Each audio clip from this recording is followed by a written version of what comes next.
कहानी की शुरुआत होती है कोर्टरूम के उस भारी सन्नाटे से, जहां अर्जुन और अहाना जज के सामने बैठे हैं। जज साहब उनकी आंखों में झांकते हुए एक आखिरी सवाल पूछते हैं कि आप दोनों अपनी मर्जी से ही तलाक लेना चाहते हैं। एक पल के लिए दोनों चुप रहते हैं। दिल चीख रहा होता है नहीं, लेकिन होठों पर झूठी शान का ताला लगा होता है। दोनों एक साथ कहते हैं हाँ सर। जज फाइल पर मोहर लगा देते हैं और फाइनल फैसले के लिए 2 दिन का समय देते हैं। वो 2 दिन जो इनकी जिंदगी बदल सकते हैं।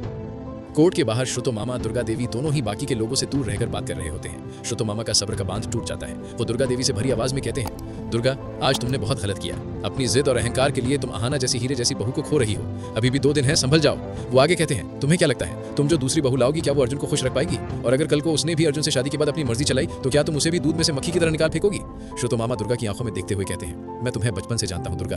तुम्हारा चेहरा पत्थर का हो सकता है, लेकिन मैं देख सकता हूँ कि तुम इस तलाक से बिल्कुल खुश नहीं हो। तुम अंदर ही अंदर रो रही हो। मामा की ये बातें दुर्गा देवी के दिल पर हथौड़े की तरह लगती हैं। वो मामा के सामने टूट जाती हैं और मान लेती है कि वो भी ये तलाक नहीं चाहती। और तभी दुर्गा देवी एक ऐसा राज खोलती हैं जिसे सुनकर मामा भी हैरान रह जाते हैं। दुर्गा कहती है, मैं अहाना को वापस लाना तो चाहती हूँ, लेकिन मुझे देखना है कि क्या वो अब भी मेरे बेटे से प्यार करती है, और इसके लिए मुझे उसकी एक परीक्षा लेनी होगी। दुर्गा देवी श्रुतो मामा को अपना खतरनाक प्लान बताती है। हम अर्जुन के एक्सीडेंट का झूठा नाटक रचेंगे। आप अहाना को खबर दीजिएगा कि अर्जुन जिंदगी और मौत से जूझ रहा है। अगर वो सब कुछ छोड़कर दौड़कर आई तो मैं खुद उसे अपनी पलकों पर बिठाकर घर लाऊंगी। मामा को भी लगता है कि यही सही रहेगा। अगर वो अभी एक दूसरे को चाहते हैं तो अहाना जरूर अर्जुन को मिलने जाएगी। और दोस्तों, अगर आप भी चाहते हैं कि अहाना अर्जुन की जोड़ी को किसी की नजर ना लगे तो कमेंट में अर्जुन अहाना बेस्ट जोड़ी जरूर लिखिए। लेकिन दोस्तों, असली तूफान तो बड़े घर के अंदर मचने वाला था। अहाना के जाने से घर की बाकी तीनों बहुएं सहम गई थी। बड़ी बहू ने बाकी बहुओं को कहा, सासू माँ ने हमेशा हमें बेटी माना, लेकिन आज अहाना के साथ जो हुआ वो कल हमारे साथ भी हो सकता है। अगर आज हम चुप रहे तो कल को माँ हमें भी घर से निकाल सकती है। उन्हें रिश्तों की कीमत समझाने के लिए हमें उन्हें सबक सिखाना ही होगा।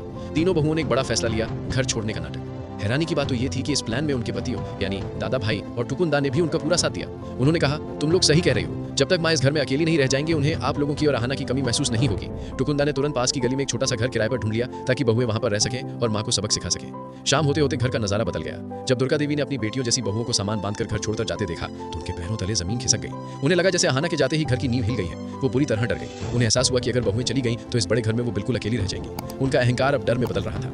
लेकिन फिर दुर्गा देवी ने अपने गिरते हुए हौसले को संभाला। उन्होंने सोचा, अगर बहुएं जा रही हैं तो जाने दो। अभी मेरा लक्ष्य सिर्फ अहाना है। अगर अहाना घर वापस आ गई तो उसे देखकर ये बहुएं भी दौड़कर वापस आ जाएंगी। अब इस घर की चाबी सिर्फ अहाना के हाथ में है। दुर्गा देवी समझ गई कि अब उनके पास पीछे हटने का रास्ता नहीं है। उन्होंने मन ही मन ठान लिया कि वो श्रुतो मामा के साथ मिलकर अर्जुन के एक्सीडेंट वाले प्लान को अंजाम देकर ही रहेंगी।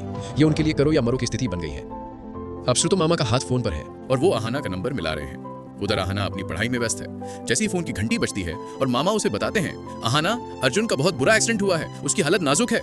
अहाना के हाथ से किताब छूट जाती है। उसका सारा गुस्सा, सारी कसमें एक पल में धुएं की तरह उड़ जाती है। उसके दिमाग में सिर्फ एक चेहरा आता है, अर्जुन। अहाना नंगे पांव बदहवास होकर बड़े घर की तरफ दौड़ पड़ती है। जैसे ही वो घर पहुंचती है दिखती है अर्जुन सोफे पर लेटा है, जो असल में सिर्फ नाटक का हिस्सा था। अहाना दौड़कर अर्जुन के गले लग जाती है और रोने लगती है, अर्जुन उठो, मैं आ गई हूँ। अहाना के गर्म आंसू अर्जुन के गालों पर गिर रहे थे। उसका ये टूटता हुआ रूप और प्यार देखकर अर्जुन हैरान हो जाता है। उसे महसूस हुआ कि ये लड़की उससे कितना बेपनाह प्यार करती है। अर्जुन ने धीरे से अपनी आंखें खोली और अपना हाथ उठाकर अहाना के सिर पर रख दिया। पगली, मैं ठीक हूँ। अहाना ने झटका खाकर सिर उठाया। उसने देखा अर्जुन उसे देख रहा है। उसकी आंखों में शरारत नहीं बल्कि प्यार था। अहाना को एक पल के लिए यकीन नहीं हुआ। उसने अर्जुन के सीने पर हाथ रखा। धड़कनें सामान्य थी। तुम ठीक हो? ये सब नाटक था। जिसके बाद दुर्गा देवी बताती है कि ये अहाना की परीक्षा थी।